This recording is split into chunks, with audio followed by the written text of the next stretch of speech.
pós-impeachment, o Brasil colhe o resultado das últimas eleições municipais, com importantes mudanças na relação de forças políticas e sociais. Que efeitos e prognósticos podem ser projetados a partir desses resultados? O Extra Campus de hoje recebe os professores Djalma Cremonese e Reginaldo Pérez, professores doutores dos cursos de graduação e de pós-graduação em Ciências Sociais aqui da UFSM, para comentar toda essa questão da conjuntura política e do resultado das eleições municipais no Brasil. Professor Djalma, para a gente começar, que avaliação o senhor faz desses resultados e das mudanças justamente nesse jogo de forças políticas no país? Eu gostaria de saudar você, Karina, por esse programa e saudar também o professor Reginaldo, discutir nesse momento importante da conjuntura política nacional e dizer inicialmente que é uma alegria discutir política. E eu volto, antes de responder a tua questão, dizer que a política, no entendimento da etimologia grega, sem ser pedante aqui, ela está ligada ao bem público. As pessoas que se envolvem, que discutem a política, estão interessadas, na verdade, aos problemas da comunidade. É interessante que os gregos também criaram uma palavra para aqueles que não se interessavam pelo bem público de todos, que eles chamavam de idiotés. Idiotés é aquela pessoa, na conjuntura grega, que se preocupava com os assuntos particulares, na verdade, os assuntos mais individuais. Então, que bom que nós estamos aqui discutindo a política no entendimento, da etimologia grega, discutindo o bem público. Bom, em relação às eleições, nós temos, inicialmente, que me chamou a atenção, eu fiz, na verdade, uma leitura, o que me chamou, essencialmente, 3 ou 4 aspectos importantes. Primeira delas, o alto nível de abstenção, de votos brancos e nulos, que nós tivemos em torno de 18% do eleitorado não compareceu às urnas. Então, isso nós podemos discutir aqui no decorrer do programa, quais os elementos ou quais as razões para tal descrédito. O segundo elemento que eu percebi é a derrota acachapante do Partido dos Trabalhadores em nível de Brasil. Nós tivemos aproximadamente nas últimas eleições os percentuais em relação a 2012, percentuais alarmantes de decréscimo da força política dos trabalhadores. E nós temos também outros elementos que podemos elencar aqui e discutir durante o programa, que nós tivemos a vitória do PSDB, principalmente em São Paulo, que foi muito importante, e também o crescimento e a hegemonia, a continuidade do PMDB na sua hegemonia nacional como um grande partido. Então, alguns elementos nós podemos citar aqui para a gente debater e discutir durante o programa.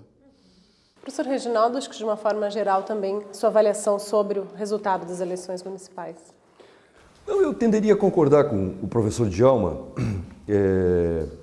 sobretudo nesses 2 aspectos. Digamos assim que, primeiro, se confirmaram os prognósticos, não é? Havia essa previsão de que a alienação, nós chamamos isso, o professor Djalma designou como diminuição dos votos brancos e nulos, de alienação eleitoral, não é? Alienação, o termo técnico esse aí. Havia essa previsão de uma maior ausência de eleitores nas urnas, enfim, nas sessões, e se confirmou de maneira muito forte, muito incisiva. Por exemplo, o caso de Porto Alegre, só um exemplo, houve outros casos em capitais também disso, o maior número de opções foram pela alienação. Ou seja, quem tirou o primeiro lugar não foi o candidato que enfim, é designado como o vencedor, lá, um dos candidatos que ficou em primeiro lugar, que foi para o segundo turno, mas é a alienação. Ou seja, é a ausência que tirou o primeiro lugar. Isso é uma coisa interessante. Este caso é peculiar para essas eleições. O histórico, mais ou menos, Karine e Djalma, é em torno de 20% de alienação. No nosso histórico. De abstenção, professor, em geral? Não. Sim. Computando perfeito. Brancos e nulos. É ausências nas urnas. Sim. Porque nós temos 3 possibilidades. A alienação se define por não ir votar, a pessoa está doente, está no hospital, não quer ir votar, paga a multa, assume o custo de não querer ir votar. Muita gente não vai votar por opção, não é? É um bom número. E outros vão votar, mas optam por não votar. Nessa segunda hipótese, há duas possibilidades. Você vota em branco, que é um direito, tem essa previsão na máquina, uma teclinha verde, você opta. Olha, não estou contente com as opções, votos brancos. A tela é verde, mas o voto é branco. O voto branco, diz ali, né? É uma opção que diz mais ou menos o seguinte: você conhece as opções, você tem presente as opções, mas opta por não escolher as opções que você tem. Voto em branco significa isso. Tem outra possibilidade. Nessa segunda opção de você ir às urnas e optar por não votar, que significa dizer que você vota em nulo, na forma nula. O que significa isso? Que você opta por um número que não estava previsto e o seu voto é anulado. Então, na opção de você ir votar, você pode votar em branco, você pode votar nulo. São essas duas opções. Repetindo, alienação eleitoral significa não ir votar ou ir votar e optar por branco e nulo. Todas as formas são legítimas, todas as formas, mas de alguma maneira questionam o sistema. A que mais questiona esse sistema, me parece, é exatamente aquela que traduz a negativa da política, a negação da política, a crítica política, aos políticos, aos partidos, ao sistema, é o voto anulado. Isto é o componente mais decisivo. Mas o conceito de alienação inclui essas três opções. Alienação é quem não vai votar porque não pôde ou não quer, ou então quem foi votar e optou por branco ou nulo. Então este é o conceito de alienação. Sim, Karine, isto aumentou agora. E aumentou de modo significativo. Aproxima-se da ordem de 35%. Exato. Em Porto Alegre, um pouquinho mais do que isso. Um pouco mais, um pouco mais. Veja bem, 35% significam, na prática, Karine e Djalma, 1 a cada 3 votos optou pela alienação. É um dado forte, sobretudo quando nós consideramos que no nosso sistema o voto é obrigatório. No caso dos sistemas, por exemplo, norte-americano, que o voto é opcional, o voto é facultativo, as pessoas vão votar se o querem, se o desejarem. Nas eleições majoritárias, por exemplo, presidenciais, o histórico mais ou menos, em números imprecisos, varia de 45% a 55% de participação. Nós, com voto obrigatório, ficamos na ordem de 65%, 70% de participação. Então, realmente é um dado significativo. Repito, o histórico é de uma participação de 80%, uma alienação de 20%, e a partir dessas eleições nós tivemos uma experiência nova, uma alienação que alcançou os percentuais acima de 30%. É um percentual significativo. Parece que existe uma conclusão um pouco óbvia, talvez, professores, mas é importante que vocês falem sobre isso, de que houve um efeito importante de toda a operação judicial, né, da questão do combate à corrupção, de todo o momento político, do próprio impeachment. De que forma tudo isso teve um efeito importante nesse movimento de alienação, digamos assim, mas também de mudança dessas forças políticas, né? Exatamente. Eu acho que essa questão da alienação política, que se configura na questão do voto branco e do voto nulo, ou da abstenção como um todo, que chega, em média geral, hoje 20% no Brasil se absteve, e nós temos em torno de 13% que é anular o voto ou votar em branco na média nacional. Então, isso aproxima exatamente de 30%. Eu acho que nos últimos tempos houve razões para isso, esse descrédito com os políticos ou com a forma de representação política tradicional que nós temos. Lista aberta, você vota em um candidato, mas você não elege esse candidato, você elege um terceiro que você nem sabe que está elegendo. Então tem todas razões que levaram. E eu atribuo assim outra razão, Karine e telespectadores, no aspecto de uma demonização da política. Onde isso? Na opinião pública, nos meios, nas conversas, debates. Quer dizer, qual seria o outro meio que nós temos na mudança da salvação, da resolução dos problemas da comunidade, se não é através do meio político? Nós faremos uma revolução, nós faremos uma guerrilha? Não, a política sempre foi e vai ser um meio para a resolução dos problemas de uma comunidade mais ética e melhor. A demonização da política que nós tivemos levou a esse descrédito. E mais, 2013 nós tivemos aquelas manifestações que já era um primeiro anúncio. O que as pessoas mais diziam nos cartazes, nos gritos, era: o sistema político ou político tradicional não me representa. Nós queremos mudanças. Então, a partir de 2013, nós percebemos esse tipo de insatisfação com o político tradicional. Tanto é que em São Paulo foi eleito no primeiro turno uma pessoa que falou contra: eu não sou político, eu sou um gestor. Então, uma pessoa nova, uma pessoa nova na política. Ah, então essa aqui nós vamos... Claro, tem toda uma questão do voto útil para suprimir a questão do PT, mas então o novo. Então nós temos várias características, uma demonização da política, um movimento que foi muito mais adotado pela direita, o centro-direita adotou esse discurso, e claro, a Operação Lava Jato. A Operação Lava Jato foi a gota d'água do descrédito, principalmente da questão dos quadros do PT. Tanto é que hoje nós percebemos que o PT teve uma grande derrocada em decorrência desse estigma da corrupção que pegou mais nos candidatos do PT. Sobre a Operação Lava Jato, professor, o que nós podemos avaliar em efeitos de fato, combate à corrupção e também na questão do descrédito sobre a política em geral?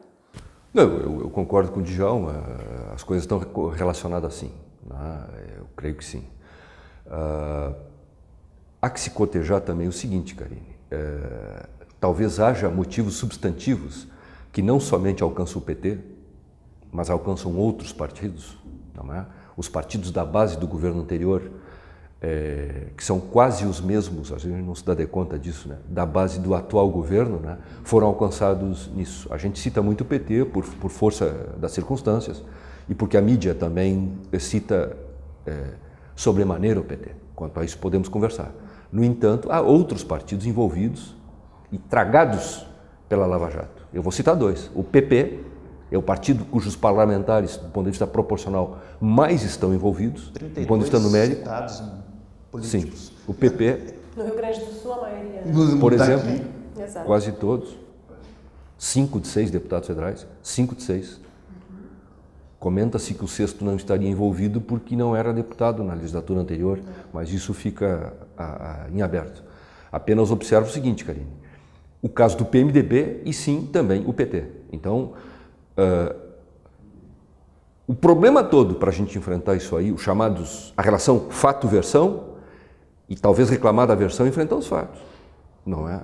Talvez haja motivos substantivos para isso em relação a esses três partidos e outros partidos, inclusive alguns que não eram da base política do governo e que hoje estão na base política do atual governo. Então, a gravidade é única. Talvez haja motivos substantivos para isso. Agora, parece haver motivos para que a gente atente à chamada seletividade. Por que alguns partidos ou outros são mais ou menos citados pelos meios de comunicação, de uma maneira geral, e aí sim nós podemos fazer classificações um pouco diferenciadas. Parece haver motivo para que identifiquemos aí uma preocupação maior com alguns partidos e não a proteção, mas o esquecimento, talvez deliberado, de outros, né? Talvez outros partidos pudessem ser tão citados quanto o PT, neste caso. Mas a pergunta pode ser invertida, por exemplo. De alguma maneira, o PT mereceria proteção em relação a essa tragédia que está acontecendo? Suspeito que não. Suspeito que não. Este é um problema objetivo colocado, a não ser que enfrentemos os fatos. Os fatos arrolados sejam citados e a pessoa contraponha os políticos, o partido, e os demais partidos que estão sendo citados, que enfrentem os fatos, no sentido jurídico. No sentido jurídico da palavra, não no sentido formal, dos sociólogos, por exemplo. Não, no sentido jurídico, o fato objetivado.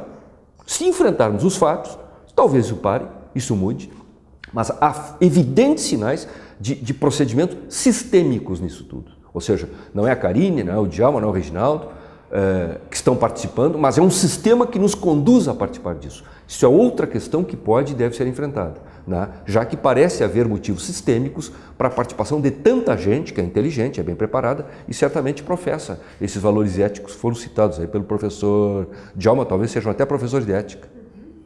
Vamos continuar nessa linha no próximo bloco do Extra Campus, voltamos em seguida. Voltamos com o Extra Campus, discutindo a conjuntura política no Brasil pós-eleições municipais e todos os efeitos da Operação Lava Jato e de todos os fatos que têm se apresentado. Professor, o senhor falava exatamente dessa questão de como a operação tem influenciado também no resultado das eleições, em todo o cenário político. A gente teve aqui, após o impeachment, uma série de críticas, né, à forma até como esse governo se colocou, esse novo governo, em função de uma característica também muito semelhante ao governo anterior, em termos de comprometimento, digamos assim, com a corrupção, né? Com uma série de ministros investigados, né? Com um ministério bastante masculino, que é outra crítica, né? Muito forte. Então, como é que a gente compreende este cenário também bastante confuso, né? Muita crítica social, a gente também tem que avaliar agora a legitimidade desse governo, né? Que começa a se construir. Então, como entender a substituição de um governo, em tese, que estaria comprometido por outro, talvez tão comprometido quanto, com a corrupção, digamos assim? Eu acho que a sua avaliação é correta do ponto de vista do comprometimento, né? Às vezes a gente esquece, né, Karine? Mas, por exemplo, a eleição da chapa Dilma-Temer foi a eleição, com perdão do eco, da redundância, da chapa Dilma-Temer. Quem votou na Dilma, votou no Temer, não é? Quem elegeu Dilma, elegeu Temer. Então, em tese, do ponto de vista formal, do ponto de vista eleitoral, estão ambos legitimados, ou estavam ambos legitimados. Se houver problemas em relação à campanha, ao financiamento da campanha, por exemplo, esse problema alcançará ambos, Dilma e Temer. Portanto, se o problema é no procedimento eleitoral, no financiamento da campanha eleitoral, o TSE deverá deliberar sobre eventual desconstituição da chapa Dilma-Temer, o que alcançaria o atual governo. Essa é a minha hipótese, né? Vamos ter que esperar a decisão dos ministros do TSE acerca disso, né? Aliás, tem um prazo importante também, né? Que determina a eleição direta ou indireta. 31 de dezembro, às vezes também a gente esquece isso. Se a decisão do TSE for pela desconstituição da chapa Dilma-Temer até 31 de dezembro, nós teremos novas eleições. Exato. Se ela for depois de 31 de dezembro, no ano que vem, por exemplo, nós teremos uma eleição indireta no plano congressual. O Congresso Nacional vai escolher um novo presidente, né, para tempore, para chamado mandato tampão, até o final desse período, dessa sessão legislativa, ou, enfim, mandato presidencial. Agora, não há dúvida que este comprometimento alcança a todos. Alcança a todos. A ilegitimidade do atual governo teria, em tese, a ver com a suposta ilegitimidade do governo anterior. Se o governo anterior era mais ou menos legítimo e acabou sendo alcançado por uma questão legal, de ordem legal, com conteúdo político, é claro, né? Porque assim, o impeachment funciona assim. O atual governo também está sob risco. Não creio que de sofrer impeachment. Não creio. Isto não, porque a operação parlamentar do atual governo parece ser mais atenta ou cuidadosa ou menos arriscada do que a anterior. Mas, do ponto de vista legal, poderá sofrer restrições. Em tese. Tá? Creio que dificilmente irá acontecer, pelo menos até o final do ano. Essa é uma questão importante, né, professor? Que vocês vislumbram essa possibilidade de uma alteração até o final do ano que pudesse muito difícil, quase impossível. A partir do ano que vem, talvez haja uma decisão. Mas aí o encaminhamento seria outro, né? Até porque o presidente do TSE hoje é Gilmar Mendes, não é isso? Exatamente, o ilustre ministro do Supremo Tribunal Federal, que é presidente do Tribunal Superior Eleitoral, ministro Gilmar Ferreira Mendes. Aí a gente tem toda uma crítica ao judiciário, né, professora? Na figura de Gilmar Mendes, a questão ideológica bastante determinada e também a toda a característica do Ministério Público. É um pouco aquilo que a gente já estava comentando, que nos últimos tempos nós temos o processo já de uma judicialização da política, que, por sinal, nós podemos voltar aqui nas teorias da política contemporânea, que nós estudamos na teoria política um teórico, Barão de Montesquieu, que fez exatamente a separação dos poderes, me parece no livro 11º, né, do Espírito das Leis, que ele fala que tem o executivo, o legislativo e o judiciário. São 3 poderes autônomos que têm uma função para que não haja exacerbação de um setor, do executivo ou do legislativo, tem o judiciário exatamente para contrapor, né, os pesos, né, e contrapesos. No Brasil, nós estamos sofrendo, primeiro a gente sofreu sistematicamente com uma exacerbação muito grande do executivo. E está aí, por exemplo, as medidas provisórias que nós tivemos nos últimos governos, editadas e reeditadas milhares de vezes, né? Collor já fez isso, o Fernando Henrique já fez isso, Lula foi campeão e a Dilma também. Uma prerrogativa de um processo de emergência de aprovação de um projeto, não pelo legislativo, mas pelo próprio executivo. Mas, por outra razão, agora nós temos já uma exacerbação do judiciário, que está, em certo sentido, de uma certa parcialidade, intervindo no sistema político, né? Ou protegendo alguns políticos, ou condenando outros. Então, nesse sentido, nós teríamos que resgatar a velha prática do Montesquieu, da real separação dos poderes, cada um autônomo, cumprindo com a sua função para que o Estado não seja autoritário. Talvez há 2 anos, acho que talvez a gente possa definir esse período, a gente não poderia imaginar que o país estivesse, mesmo o Estado, né, estivesse numa situação tão deflagrada ideologicamente. Não sei se vocês percebem isso, acham que isso é uma consequência ou algo que já era latente na nossa sociedade, professor, e se revelou de forma mais objetiva. O que nós temos de novo assim, Karine, eu diria que é uma experiência ou uma experimentação democrática mais longa. Isso é novo. Isso sim nos surpreende.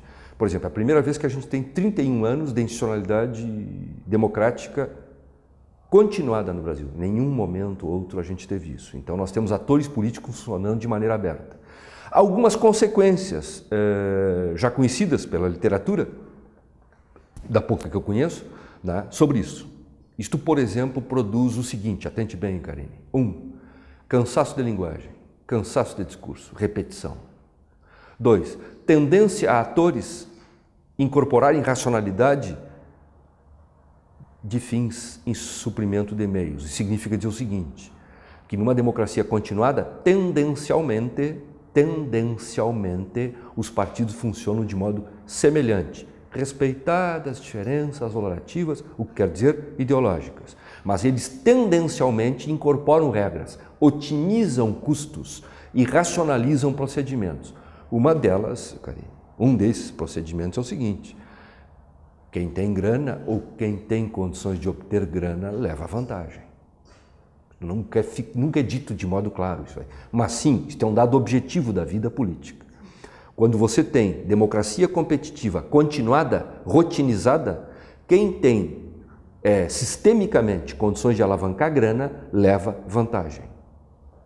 Tendencialmente, os partidos se aproximam de empresas. Tendencialmente, eles se tornam burocráticos. Tendencialmente, alguns têm mais facilidade para obter grana e outros menos. E isso faz diferença. Esse é o primeiro dado. Quando eu me refiro a cansaço da linguagem, a mesmice dos políticos, a mesmice dos partidos, eles vão tendencialmente se tornando parecidos, vão se aproximando de um grande espectro do centro, tendencialmente, os extremos vão se perdendo. Você tem reações na vida social, as mais diversas. E algumas dessas reações, quando você não tem experiência disso, você tem, por exemplo, você acha que a democracia é um processo excitante o tempo inteiro? Não é. Você acha que é alguma coisa profundamente, que pode mudar sistemicamente a todo momento? Não é para isso. A institucionalidade democrática não foi criada para mudanças incisivas.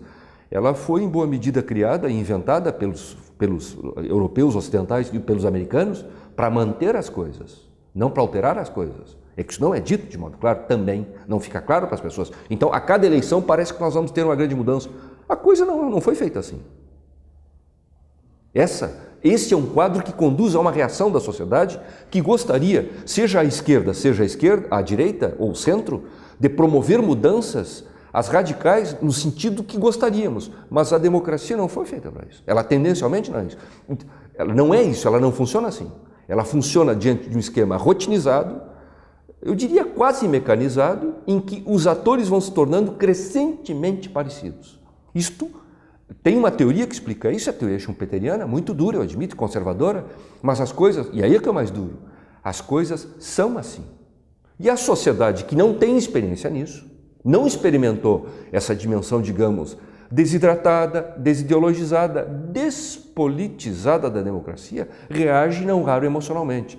O chamado movimento de direita que temos, que se agravou a partir de 2013, os chamados grandes movimentos de rua, Eu acho que respondem em boa medida a isso, a uma insatisfação com essa mesmice, com a aproximação dos políticos.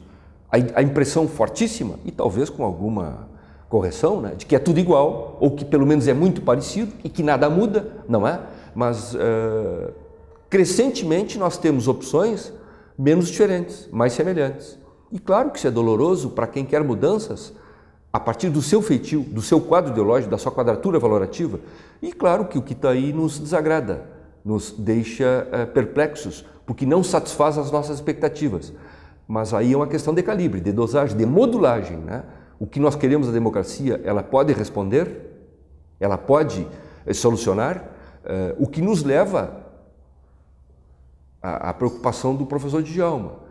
O que aconteceu de 88 para cá, de 85, o final do regime militar, mas de 88 com a Constituição Federal, que atribuiu aos órgãos do sistema judicial um empoderamento maior. Aí é um outro debate que está em aberto.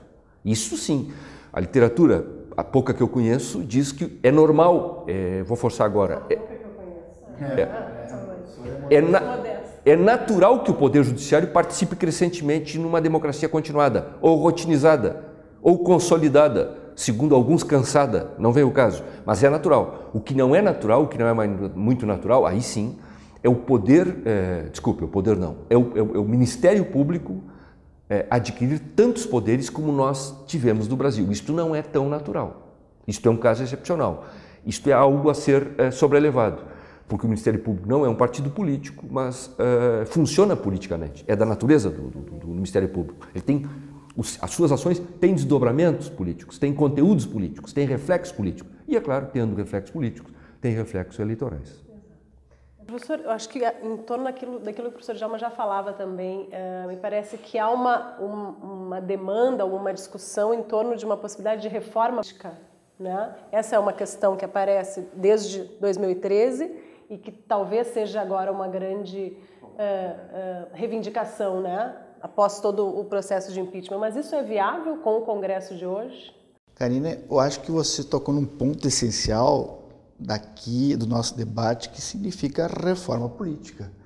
Mas o debate da reforma política não é de agora, 2011, 2009. O debate da reforma política ela vem nos últimos 20 anos.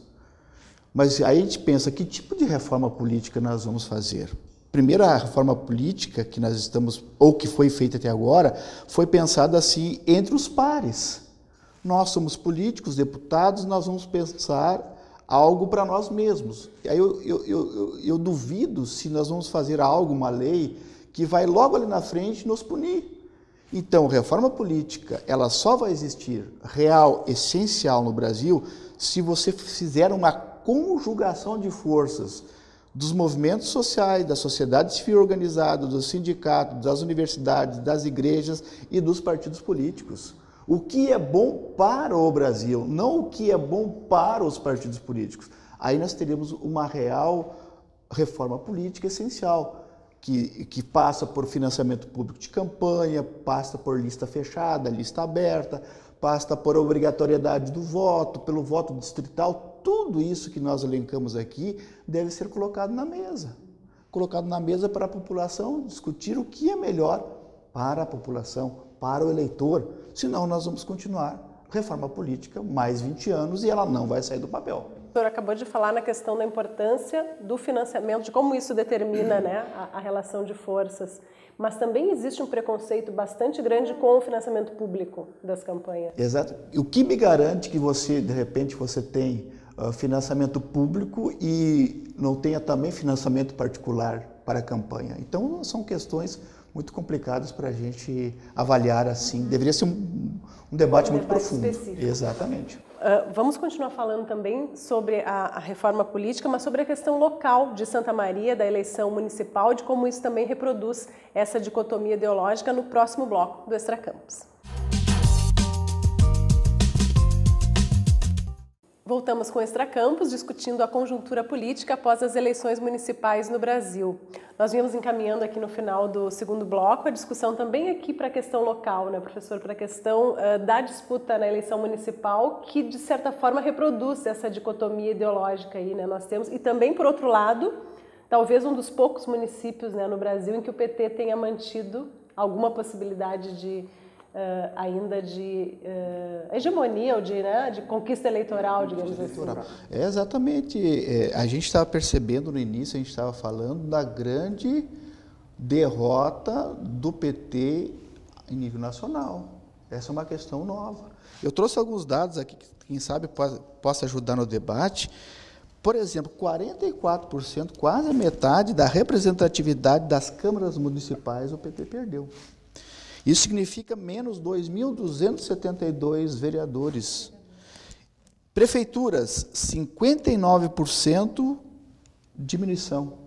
Ele agora está administrando apenas 256. Número de votos em todo o Brasil, 2012, 17 milhões, para apenas 6,8 milhões de votos em 2016. Então, nós temos uma característica forte de uma derrocada do PT, que, primeiramente, podemos elencar razões, decorrência de uma lava-jato, de que essa demonização do partido, de corrupção, hoje a gente ouve muito na mídia e ouve até na opinião das pessoas que o antipetismo muito forte. E essa decorrência também pode ter agravada nesse avanço que você falou no início, dos setores mais conservadores de direita no mundo, inclusive na América Latina, que antes a gente tinha partidos e governos mais sociais, né, ou populistas sociais, progressistas, e hoje nós temos um recuo. Então, e segundo elemento, acho que um aspecto também de estar 12 anos no governo à frente, isso desgasta. E nós temos razões, e também pelas próprias alianças do partido. Acho essas alianças programáticas que o partido teve, essas alianças muitas vezes com partidos não comprometidos com questões essenciais ou sociais do país, fez com que o partido, quando precisava contar com esses partidos, não tinha o apoio necessário na Câmara Federal. Então, são N razões que fazem com que o partido, o PT, diminua a nível nacional. E em Santa Maria nós temos uma polarização que era muito sentida nos últimos 15, 16 anos, a polarização PSDB e polarização com o PT. Vai ser difícil, né? Está sendo muito disputada, é uma nova eleição, segundo turno, é uma experiência nova em Santa Maria, seria uma ratificação daquele voto inicial, né? Porque as pessoas pensam que muitas vezes se elegeram com 35% dos votos no primeiro turno, então para legitimar nós temos o segundo turno aqui, que o debate está aberto. As forças de coligações aí estão caminhando já e nós teremos uma nova eleição aí bem disputada. Uhum. Professor, que tipo de relação a gente pode estabelecer com essa questão local? Perfeito, Karine. Santa Maria, nesse sentido, é um caso, é um ponto fora da curva, não é? Exato. Aqui o PT teve esse desempenho que eu designaria como excelente, teve um ótimo desempenho, foi para o segundo turno, não é? Em primeiro lugar. Foi em primeiro lugar, isso é significativo, né? E dos 5 maiores colégios eleitorais, 5, Porto Alegre, Canoas, Caxias, Pelotas e Santa Maria. Santa Maria é o único caso em que o PT conseguiu alcançar o segundo turno. O único caso que teve um contingente, um capital de votos suficientemente forte para levá-lo, conduzi-lo ao segundo turno e, olhe, em primeiro lugar, por pouco, mas em primeiro lugar. Então, Santa Maria realmente é um caso único.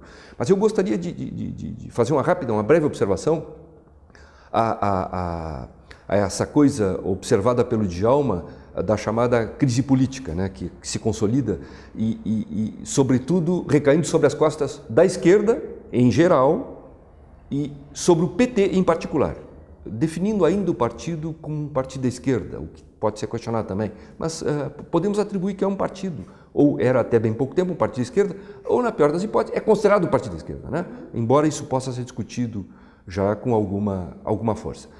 Que é o raciocínio chamado teoria cíclica, conservadora, uma teoria institucional cíclica, de recorte paretiano, que diz basicamente o seguinte: nessa leitura da democracia como um palco entristecido, um teatro muito desencantado, não é? Uma democracia que promete muito e cumpre um pouco menos, e tendencialmente promete menos e cumpre menos ainda. não é? Em que os partidos vão se tornando crescentemente semelhantes. Que é a ideia do ciclo. Ora, hoje o partido que está por baixo é o PT. Hoje quem está por baixo é a esquerda. Mas na nossa parca memória política democrática, há pouco, já aconteceu o contrário. Já aconteceu o contrário. Eu vou lhe dar um exemplo. No final do governo Sarney, nós tivemos um crescimento acentuado do PT, e não obstante a derrota do Lula em 89. No início dos anos 90, nós temos um crescimento da esquerda com as vitórias, observe, eu não estou sendo contraditório, com as vitórias do Fernando Henrique. Não o Fernando Henrique pela esquerda, mas um crescimento político-eleitoral da esquerda no embate com o Fernando Henrique e no embate com os tucanos. E, finalmente, nos anos 2000, nós temos a continuidade, a continuação do crescimento da esquerda, e em particular do PT, e as vitórias eleitorais do PT, da esquerda e do PT. Repito, se o PT pudesse ser considerado, designado um partido da esquerda, né? Naquele momento eu acho que sim. Hoje é mais discutível, mas um partido que se preocupa muito com inclusão e com políticas sociais é um partido que ainda pode ser minimamente definido como esquerda. Eu penso que isso é razoável. Então, hoje as coisas estão assim, mas se nós permanecermos no campo democrático, eu espero que a gente permaneça. Que a gente tiver outro tipo de solução que apresente, mas eu gostaria que permanecêssemos. O chamado ciclo negativo em relação à esquerda e ao PT... A gente ri para não chorar, viu, professor? Acredito. A gente ri para não chorar. Acredito, mas as coisas podem se alterar, porque nesse quadro, digamos, em que a política é algo negativo, a participação é algo negativo, desculpe, a representação, não a participação, a representação é algo negativo, os partidos são negativos, os políticos são negativos, a vida pública é algo muito negativo, você tem dificuldade de operar coisa pública, e operar coisa pública é ser governo. Não esqueçamos que o PT e as esquerdas agora fazem parte da oposição e talvez voltem a se classificar, a partir de agora, politicamente e com desdobramentos eleitorais. Então, essa teoria dos ciclos, uma hora você está por cima, outra hora você está por baixo, pode ser válida para explicar a situação do PT hoje, das esquerdas hoje. Olha, isso talvez não seja definitivo, quem sabe não é definitivo. Haja uma recomposição, haja uma alteração nesse quadro. Então eu não veria isso aí como uma coisa assim definitiva, absoluta, porque nós já tivemos experiências anteriores em que o PT estava por baixo e subiu. Claro que o PT que vai renascer, talvez como um fênix, né, das cinzas, não será o PT de antes, mas quem é que disse que os demais partidos são também os de antes? Não é? Então, é bom ter um pouquinho de calma, um pouquinho de prudência no exame e tentar ver as coisas não tão definitivamente, tentar percebê-las por etapas. E qual é a sua, se é que é possível, a gente sempre pede, né, algum tipo de previsão, né, para os sociólogos, né, professor? Aqui para a questão local, o senhor acredita que tem essa possibilidade do PT, de repente, manter um núcleo simbólico, até em termos nacionais? Especificamente em Santa Maria? Exato. Você refere? É delicado porque entrar nessa questão é uma conta difícil, Karine. Mas eu vou falar claro. Não, eu acho que o PT não é o partido favorito aqui. É uma impressão que eu tenho, não é o partido favorito. Porque veja, novamente a nossa memória nos trai, né? Mas o Partido dos Trabalhadores aqui em Santa Maria, embora seja muito forte, a prova foi agora. Exato. Não é? E o seu candidato também é muito forte. Nós temos, claro, um candidato extraordinário. Santa Maria reclama dos políticos de modo injusto, eu sempre digo isso, né? Tem um quadro de políticos excepcional, não é? Os dois candidatos agora, os dois que vão para o segundo turno, são políticos excepcionais. E a única certeza que a gente tem, Karine Diogo, é que Santa Maria vai perder um excelente deputado estadual. Vai perder mesmo. Isso é um fato objetivo. Santa Maria vai perder a representação em nível estadual. Saiu bem. Vai perder ou Valdeci ou Pozzobon, vão deixar de ser deputados estaduais. E são deputados excepcionais, são deputados respeitados, são lideranças nas suas bancadas, respectivas bancadas. Portanto, a única certeza que nós temos é que nós vamos ter um dos dois prefeitos e vamos ter a perda de um deputado estadual para Santa Maria. Quando a gente vê o desempenho desses dois homens, desses dois políticos na Assembleia Legislativa do Rio Grande do Sul, a gente vê que é uma perda significativa. Mas vamos ter um bom prefeito, né? Essa é a boa notícia, independentemente de sua vitória. Mas eu vejo dificuldade sim, Karine, de o PT alavancar essa vitória aqui em função de uma coisa chamada antipetismo, que é uma coisa bem peculiar. Aí sim, tem uma temporalidade específica, mas é muito forte. E há um teto aqui do PT, salvo o melhor juízo, o PT jamais conseguiu ultrapassar aqui alguns limites. Em torno de 30%, 35%. E você percebe isso aí nos primeiros turnos. que é o que nós tínhamos até o presente momento, né? O segundo turno é essa novidade agora. Mas eu acho que tem um teto, mesmo que ele seja um pouco mais elevado, mas tem um teto aí forte, porque Santa Maria, ainda eu acho que não aprecio isso muito, tem um histórico de voto conservador muito bonito, aliás, muito bonito, o entorno de políticos conservadores muito grande. A excepcionalidade é que é o PT, não é a regra. A regra aqui é o voto conservador. E eu voto mais do que conservador, o voto tradicional. E esse voto, eu tenho a impressão que hoje, especificamente hoje, tem mais condições de agregar, de compor, de constituir maioria. Essa é a impressão que eu tenho. Eu não me arriscaria, Karine, assim fazer um prognóstico, né, porque a gente não tem essa dimensão. Eu só avalio que a nível macro, né, a nível de PT nacional, seria muito prematuro a gente dizer realmente que o PT, aquilo que o professor Reginaldo mencionava, está realmente fadado ao fracasso, está morto. E até que ponto a cobra não vai ressurgir, né? Porque nessas eleições nós tivemos uma derrota, como a gente falou, do PT e também do Lula. O Lula subiu nos palanques, no Nordeste, fez toda uma campanha e no Rio de Janeiro, no São Paulo, ele levou pela mão o Fernando Haddad, né? E tivemos derrotas assim grandiosas. Mas dizer que o Lula e o petismo, em certo sentido, está morto, seria muito prematuro afirmar, né? Tudo vai depender dessa análise também da conjuntura política que nós estamos iniciando agora e também da conjuntura econômica. Nós teremos 1 ano e meio de governo ainda Temer. As avaliações que nós temos são piores do governo Temer agora do que propriamente a avaliação da Dilma antes. Então, até que ponto esse novo, velho governo dará conta de ter credibilidade junto ao eleitorado e poder alavancar certas reformas que não venham à contrariedade dos interesses da população. Ontem nós tivemos aprovado exatamente essa PEC 241, que ela vai contra o congelamento, ao não investimento em questões essenciais para o desenvolvimento de um país, que é a questão da educação, da saúde, além de mexer nos direitos sociais das pessoas adquiridos, na questão da previdência e outras mais. Então, até que ponto nós vamos aceitar isso como sociedade, como movimento social? A gente não vai resistir àquilo que um governo, de certa forma, ilegítimo, no meu ponto de vista, que brevemente toma uma decisão que vai perpassar 20 anos, outros governos. Então, qual é a legitimidade desse governo? Então, a nível de Brasil, eu acredito que a gente vai ter esse refluxo do PT agora, mas não podemos dizer que o PT está morto. Acho que esse assunto que o professor Djalma tocou é importante. Vamos conversar, então, sobre essa questão da PEC 241. Nós estamos aqui gravando o Extra Campus no dia posterior à aprovação da PEC 241 no Congresso Nacional, né? Além da PEC 241, nós tivemos recentemente a questão da reforma do ensino médio, né, que também foi amplamente rechaçada. Poderíamos falar também no próprio aumento, né, das categorias que já são historicamente beneficiadas, também foi aprovado, né, foi autorizado o aumento para o judiciário, né, aumento para o Congresso.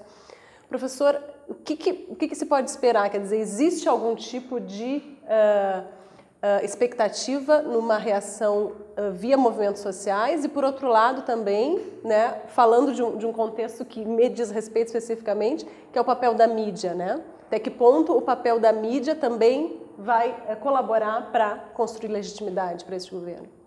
Há 2 pontos, assim, mais ou menos na contramão, aparente pelo menos o que disse o professor Djalma, que merecem atenção. O atual governo em relação ao governo Dilma, o governo anterior. 2 pontos fundamentais. Um diz respeito à operação política do Poder Executivo no Congresso Nacional, o relacionamento do Poder Executivo com o Congresso Nacional. Me parece que inequivocamente, ou porque há boa vontade do Congresso Nacional, ou porque há maior preocupação em termos de articulação do atual governo, este governo é mais feliz que o anterior. Mais feliz nas articulações. Nas articulações. Até agora. Uma observação. Até agora. Até o presente momento. Né? Vide a aprovação da PEC, aqui 241. Né? E há um segundo ponto decisivo, Karine, Djalma e os nossos telespectadores, decisivo que tem a ver com o papel da mídia. Este governo, não recebe o enfrentamento que o governo anterior recebia. E isto não é importante, isso é fundamental. Isto é um dado objetivo. Então, veja, opinião pública, professor Djalma, não derruba o governo. Desculpe, a opinião pública não derruba o governo. Nenhuma opinião pública derruba o governo, mas prejudica gravemente. Agora, enquete, pesquisa de opinião pública, não derruba o governo. Agora, uma mídia que esteja alinhada com o governo ajuda demais a sua manutenção, né? Coisa que nós não observávamos no governo anterior, né? E isto se dá em uníssono, eu diria em uníssono, né? A mídia hoje apoia o atual governo tanto quanto criticava o antigo governo. Então, teríamos uma vantagem deste governo para a sua legitimidade, para a sua tentativa desesperada de produção da legitimidade, de mantença da legitimidade em relação ao governo anterior. Agora, isso não o fará mais ou menos legítimo, ou manterá mais ou menos de maneira estável, não é? São 2 anos, se mantiver, se não houver impugnação da chapa Dilma-Temer, né? Nós temos essa hipótese. Acho que é difícil essa hipótese, mas ela existe, ela está colocada, né, no plano do TSE. Mas este governo conta com esses 2 componentes. Apoio congressual até agora. E apoio da mídia, pelo menos até agora. Não é? Porque quando você não tem essas 2 coisas juntas, como foi o caso do governo anterior, as coisas ficam extremamente difíceis. Tá ótimo. Acho que muito obrigada, então, professor Djalma Cremonesi, professor Reginaldo Pérez. Tivemos aqui um excelente debate. Teríamos ainda muitas outras questões, né, para continuar discutindo, mas nós voltamos durante a programação da TV Campus com novos debates aqui do Extra Campus sobre conjuntura política e sobre a situação nacional. Muito obrigada, professores. Até o próximo debate. Até lá.